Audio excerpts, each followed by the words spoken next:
keadaan suasana, Pak? Negara perang yang Anak bapak semua hari ini saya berada di rumah sakit bersama Pak Wadir. Dan kita lihat hari ini di ruang anak ini sudah ada petugas kita yang terpapar. Ruang anak ini padahal sangat dibutuhkan. Jika ada anak-anak balita atau lainnya yang sakit butuh perawatan di rumah sakit, hari ini terpaksa ditutup. Kenapa? Sudah terkontaminasi dengan COVID. Jadi kami berharap kepada masyarakat ini bukan main-main. Tolonglah, tolong ya. Tolong berikan kerjasamanya. Tolong, saya berharap sangat tolong.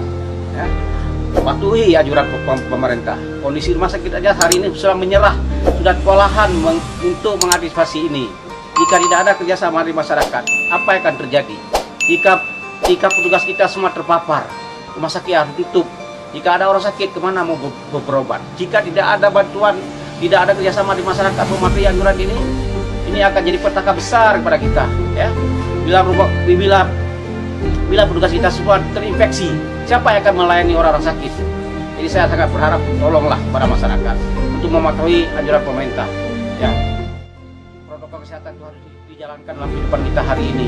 Jika semua patuh, insya Allah COVID ini akan berlalu cepat. Kita bisa memutuskan mata rantai ini.